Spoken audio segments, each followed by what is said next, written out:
When in the world are you going to do anything, Rudolph? What do you mean, Rose?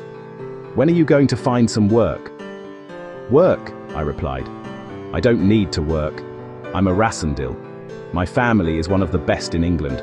I have enough money for my needs. I don't have to do anything. Your brother works, Rose reminded me crossly. He works very hard for his family. Just at that moment, my brother Robert came into the room. He looked at his wife. He could see that she was angry about something. What's wrong, dear? He asked. Rose is angry because I don't do anything, I explained. I told her I don't need to work. We, Rassendils, don't need to do anything. I looked at my sister-in-law again. She was looking at my red hair.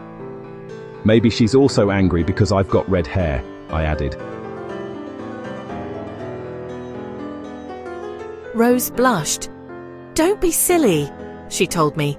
That's not your fault. But all the same, she went on, your red hair does remind people of that story about the Rassendils. It's a shame. Robert smiled at me. Of course it's not his fault, he said cheerfully. He's got the nose as well, he added. I like my nose and I like my hair, I told them. I turned to look at the picture of Countess Amelia on the wall. Rose saw where I was looking. She became even irritated. That picture, she complained to Robert. People will never forget the story if you don't take that picture down. People will never forget the story while Rudolph is here, Robert said. Look at his red hair and that nose. Then I decided to annoy Rose a little. Actually, I said, I like being in Elfberg. Rudolph, Rose cried.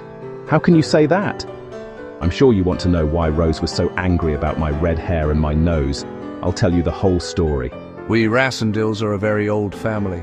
Old families have the Rassendils and the Elfbergs. Chapter 1, one blushed, to redden, as from embarrassment or shame, 2 irritated, annoyed, 13, 14 scandals, and we have a very interesting one. It all happened a long time ago, in 1733.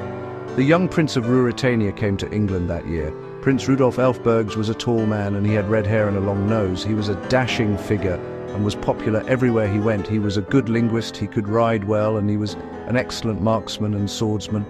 The prince stayed in England for a long time, and then something strange happened. One day he fought a duel with an Englishman. The Englishman's name was James Rassendil.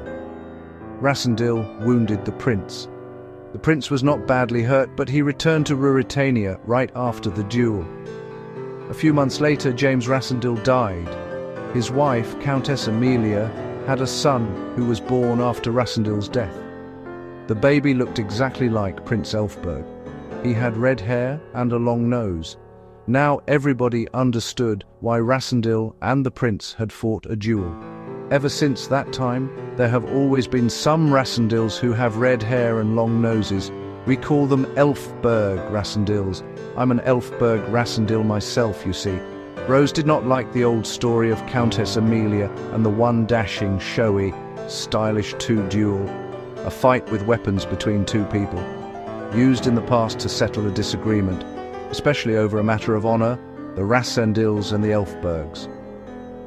Chapter 1:15. Prince of Ruritania. It caused her a lot of embarrassment, almost as much as my Elfberg features embarrassed her. She thought that my features showed the weakness of character and the uselessness of my life. However, I thought that I had learned quite a lot. I spoke fluent German, my French was very good, and my Italian was acceptable.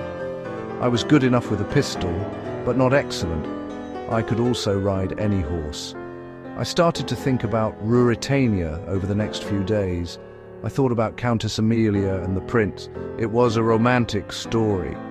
I knew that the old king of Ruritania was dead. His son, Prince Rudolph V, was going to be the next king. I decided to visit Ruritania. I wanted to see the coronation of the new king, Rudolph V. I did not tell my brother Robert of my plan to visit Ruritania. I told him I was going to the Tyrol for a short holiday. I was very excited when I left England. I did not know that I was going on a great adventure, the greatest adventure of my life. The prisoner of Zenda won coronation, a ceremony at which a crown is formally placed on the head of a new king or queen 16th.